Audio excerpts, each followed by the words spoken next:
Hello guys, welcome to my another blog. আর আজকে আমাদের বাড়িতে দিদি ছোটদি এসছে। এই যে দেখতে পাচ্ছ, সকাল সকাল ওরা বেরিয়ে পড়েছে। অ্যাকচুয়ালি বাবার শরীর ভালো না, তাই ওরা এসছে বাবার সাথে দেখা করার জন্য। আর এদিকে আমার ছোটো ঠাম্মার যেহেতু শরীর ভালো না, সে আছে এই কাকু বাড়িতে, তাই ওরা কাকু বাড়িতে দেখা করতে এসছে ছোটো ঠাম্মার সাথে। আর সাথে আমি আর মাও বেরিয়ে পড়লাম ওদের সাথে। এসে তো ছোটো ঠাম্মার কাছে যে ছোটদি আর জিজু কথা বললো, আর অনেকক্ষণ বসে গল্পও করলো। আমিও যে অনেকক্ষণ গল্প করলাম। দিদি প্রণাম করলো এবং দিদি কিছু ফল এনেছিল, সেই ফলগুলো দিল।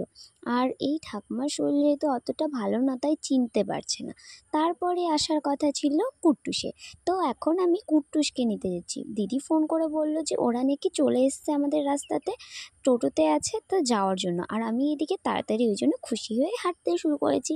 আর আমার সাথে ঋদ্ধিও যাবে দেখে, ঋদ্ধি দেখো কীভাবে দৌড়াচ্ছে। ও বলছে আমিও যাব। আমরা তাড়াতাড়ি করে গেলাম এবং টোটোর কাছে যেয়ে দেখি যে ও মা, ওরা তো চলে এসছে, আমরা তো লেট হয়ে গেছি। দৌড়ে যেয়ে দেখি ছোটদির কোলে কুট্টুস আছে। ছোটদি আগে বেরিয়ে গেছিলো আর আমি আর ঋদ্ধি একটু পরে আসছিলাম, ওই জন্য আমাদের একটু লেট হয়ে গেছে। আর ওইদিকে দিদি টোটোর ভাড়া দিয়ে চলে এসছে। আর এদিকে কুট্টুস তো খুবই খুশি আমাদের বাড়িতে এসে। কুট্টুস ছোটদির কোলে বসে বলছে আমি এসছি, তোমার ভালো লাগছে? এবং দিদি তো ওর কথা শুনে খুব খুশি, কারণ অনেক দিন পরে ওর সাথে দেখা হয়েছে। আর ও আমাদের সাথেও অনেক গল্প করছিল। অনেক দিন পরে যেহেতু এসছে, অ্যাকচুয়ালি ওর অনেক দিন থেকেই আসার জন্য মন খারাপ। আর এখানে ও ঘরে আসার পরে ড্রেস চেঞ্জ করার পরে আমরা তিনজন মিলে একটু মাস্তি করছিলাম এবং কুট্টুস আর ঋদ্ধি তো ফুল একদম এনার্জি নিয়ে হাই হ্যালো শুরু করে দিয়েছিল। খুব ফানি টাইম কাটলো। তারপরে আমরা কুট্টুসকে নিয়েই আজকে সারাদিনটা মাতামাতি করলাম। এদিক থেকে ওদিক যেখানেই যাই কুট্টুসকে নিয়ে লাফালাফি, আর কুট্টুসকে নিয়েই টানাটানি হচ্ছিল। আর এদিকে কুট্টুস এসে তো কোন দিকে যাবে আর কোন দিকে যাবে না সেই চিন্তাতেই ব্যস্ত হয়ে পড়েছে।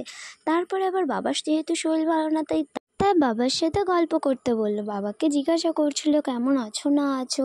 আর এদিকে ও একটু প্রথমে এসছে যেহেতু, আর এত গরমে এসছে, তাই ওর একটু মুডটা সুইং হয়ে গেছিলো।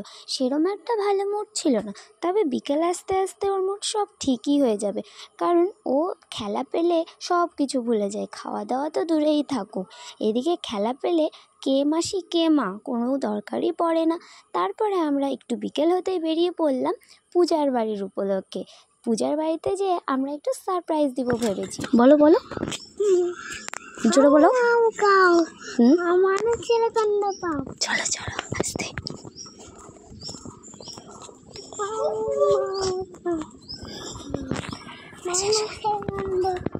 পেলা কই পূজা কোথায় রে? বেরাবে আও করতে না।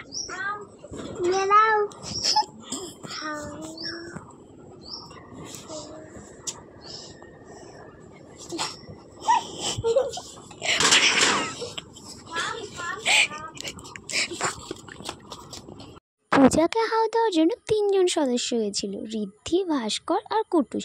আর তিনজনে এমন বাড়ির এপাশ ওপাশ লুকোলুকি করছিল, কি আর বলবো। প্রথমত তো ওকে আমি বলিনি যেহেতু কুট্টুস এসছে, আর ওর জানারও ছিল না। অ্যাকচুয়ালি আমিই জেনেছি আগের দিন, এবং হঠাৎ করে তারপরে হাউ করে দিয়েছে। ও তো নিজেও চিৎকার করে নিয়েছে ভয়ে। আর এদিকে কুট্টুস তো খুব খুশি, যেহেতু ওকে সারপ্রাইজ দিয়েছে, সাথে হাউ দিয়ে ভয় দেখিয়ে দিয়েছে। আমার ঘরে যেহেতু হাউ দিচ্ছে, ও খুব মজা লাগছিল এটা করতে, তাই ও বারবার একই জিনিসই করছিল। আর আমাদেরও ভালো লাগছিল। অনেকক্ষণ বসে তো এরকম করার পর মারামারি করতে হয় না, বললাম চল রেডি হ, আমরা একটু বাইরে বেরাই। দেন ও একটু ফ্রেশ হয়ে নিল, আর আমরা 4-5 জন মিলে চলে গেলাম এদিকে হাঁটতে। আর সাথে সুপ্রিয়াও চলে আসলো। সুপ্রিয়াকেও ফোন করে ডাকলাম, ও ঘুমিয়েছিল। ওকে বললাম চলে আয় আমাদের সাথে যোগ দে, তো ও চলে আসলো। আর সবাই মিলে হাসতে হাসতে গল্প করতে করতে চলে আসলাম। দেন আমরা বেরিয়ে পড়লাম আরও এক জায়গায়, বাগানের উদ্দেশ্যে। বাগান দিয়ে আমরা চলে গেলাম স্কুল মাঠের দিকে ঘুরতে। যেহেতু অনেক দিন বেরাই না আর সবাই একসাথে আছি, মজা লাগবে, তাই জিজুকেও সাথে করে চলে গেলাম স্কুল মাঠের দিকে। আর ছোটদিও এসেছিলো। তারপরে আবার আমাদের মাঝখানে তো আম ফাটিয়ে খাওয়া পর্যন্ত হয়েছে। অনেকটা হাঁটা ঘোরাঘুরি করার পরে দেন আমাদের ব্যাক করার টাইম হয়ে গেছিলো। তারপরে আমরা ব্যাক করছিলাম বাড়ির দিকে। আর এই যে তিনজন হনুমানের মতনই শুধু মুখ করছিল, কি আর বলবো, এত পাগলের মতন বিহেভিয়ার করছে, কি বলবো, বাচ্চারা না থাকলে বোঝাই যায় না। মাঠ থেকে ফেরার পরে আমি আর জিজু চলে গেলাম আমাদের মুরগি এনেছিল সেই মুরগিটাকে কাটানোর জন্য। মুরগিটাকে কাটিয়ে আমি জিজুর হাতে বাড়ি পাঠিয়ে দিয়েছিলাম। আর আমি চলে গেছিলাম টিউশন পড়াতে, যেহেতু আমার 6টার থেকে টিউশন পড়ানো ছিল, তাই মুরগি কাটা কমপ্লিট করে বাজার করে আমি চলে গেলাম টিউশন পড়াতে। দেন আমরা টিউশন পড়িয়ে বাড়ি আসার পরে কুট্টুসের আদর আর কমে না, দেখো আমার উপর কত আদর। আর অ্যাকচুয়ালি সত্যি বলতে কুট্টুস আমাকে বেশি ভালোবাসে বাড়ির মধ্যে। সো আজকের ব্লগটা আমার এতটুকুই, দেখা হবে আবার নেক্সট ব্লগে। ততক্ষণের জন্য সাবস্ক্রাইব।